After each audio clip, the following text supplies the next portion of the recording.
జగిత్యాల జిల్లా బీర్పూర్ మండలం తాళ్లధర్మవరం గ్రామంలో ఎస్సీ సబ్ ప్లాన్ నిధులు 13 లక్షలతో సీసీ రోడ్ నిర్మాణ అభివృద్ధి పనులకు శంకుస్థాపన చేసిన జగిత్యాల శాసనసభ్యులు డాక్టర్ సంజయ్ కుమార్. ఈ కార్యక్రమంలో కేడీసీసీ జిల్లా మెంబర్ ముప్పల్ల రామచంద్రరావు, నారపాక రమేష్, మైపాల్ రెడ్డి, అశోక్, సల్ల లక్ష్మణ్, బీర్పూర్ ఆలయ చైర్మన్ శ్రీనివాస్, ముక్క Venkatesh Yadav, MPDO Bhimesh, MRO Sujatha, MPO Madhusudan, AE, గ్రామ మండల నాయకులు, మహిళలు, యువకులు, గ్రామస్తులు తదితరులు పాల్గొన్నారు.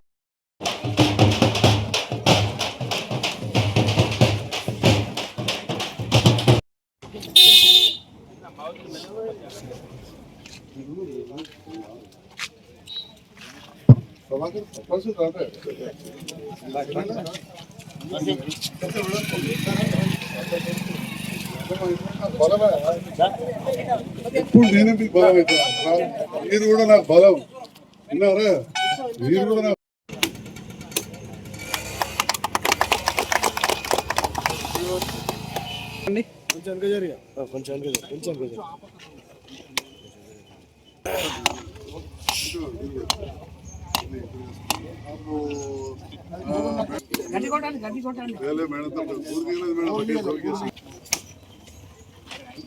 మేడం సీరియస్ అంతే. తర్వాత మళ్ళీ అంతా ఆశీర్వదించి పెద్దోళ్ళు కావడం అందరూ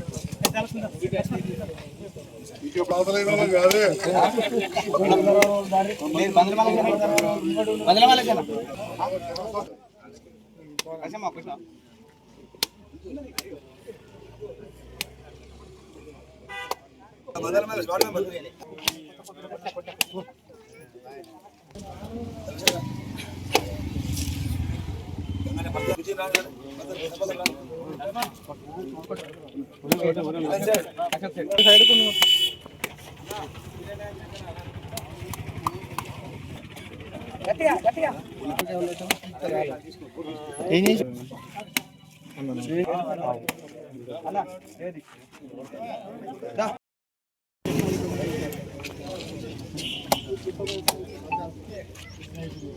రమేష్ వినోద్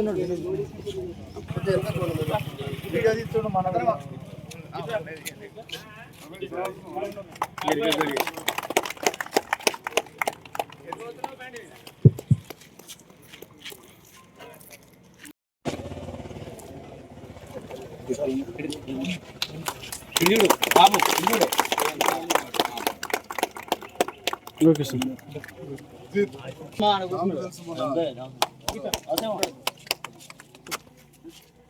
ఓకే సార్.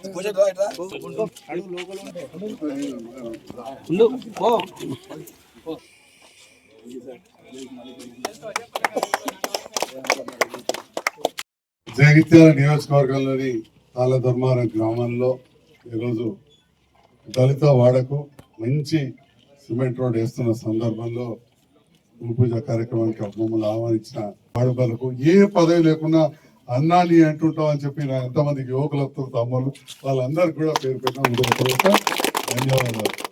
వీటితో పాటు అధికారులతో సమన్వయం చేసుకున్నప్పుడే మనం అభివృద్ధి కార్యక్రమం చేయగలుగుతాం.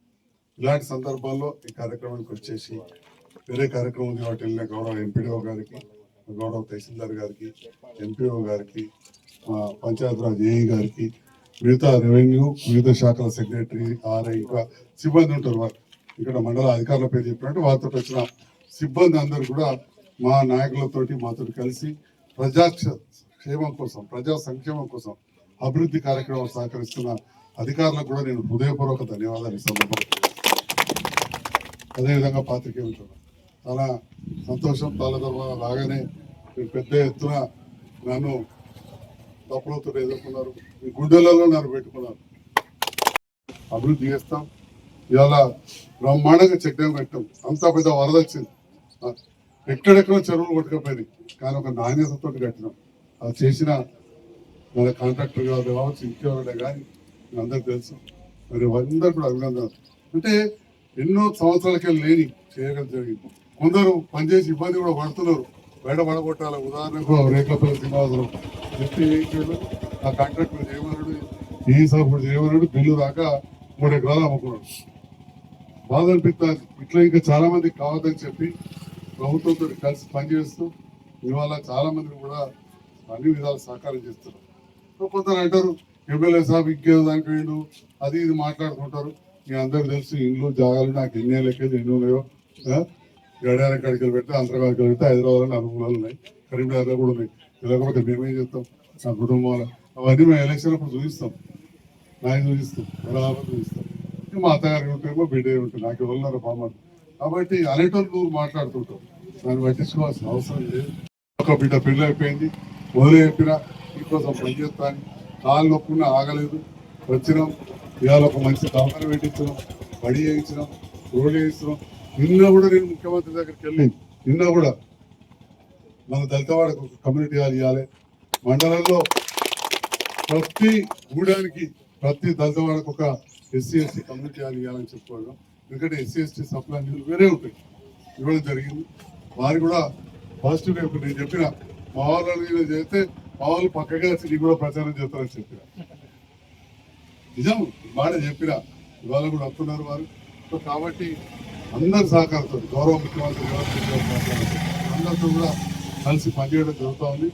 మన ముఖ్యమంత్రి ఏ రకంగా నిర్ణయం తీసుకోమంటే ఆ రకంగా మన స్థానిక సంస్థలు నిర్ణయం తీసుకున్నాం. ఎటువంటి ఏంటంటే పార్టీ ఫిరాయిస్తే దాని చట్టం ఉంటుంది కాబట్టి ఏదో ఒకటి రంగు చూసి నా పదవి కూడా చూస్తున్నారు. అట్లేం లేదు, మనం ఇక్కడ రాజీనామా చేయాలి, అది చేరలేదు. అది ఎన్నోసార్లు చెప్పినాం, అందరం కలిసి పనిచేస్తున్నాం, ముఖ్యమంత్రి కలిసి పనిచేస్తున్నాం. ముఖ్యమంత్రి గారు కూడా రాజీనామా చేయమని ఇక్కడ సభ్యత్వం తీసుకోవాలి. ఎవరో కలిసి మంచిగా కలిసి పనిచేస్తే వాళ్ళకు అన్ని విధాలు వారు కూడా సహకరిస్తున్నారు. అంటే నేను జవాబు ఇవ్వచ్చు కానీ రోజు విమర్శించుకుంటూ కూర్చుంటు కాదు. నాకు చాలా మంది ఇట్లా విమర్శిస్తున్నారు, నా మీద ఓడిపోయిన వాళ్ళు కూడా రోజు ప్రెస్ మీట్ పెడుతున్నారు. రోజు జవాబు చెప్పుకుంటూ పోతే నేను ఈ పని ఎప్పుడు చేయాలి? ఎందుకంటే ఇక నేను వాడికి జవాబులు చెప్తాను, జవాబులు మీ దగ్గరనే ఉన్నాయి. ఆల్రెడీ ఓట్లతోనే చూపించాను, ఒకసారి కాదు ఇక 2 సార్లు చూపించాను. కాబట్టి వారి మాటలకు విలువకుండా మీరు దయచేసి అర్థం చేసుకుంటూ నాకు సహకరించండి.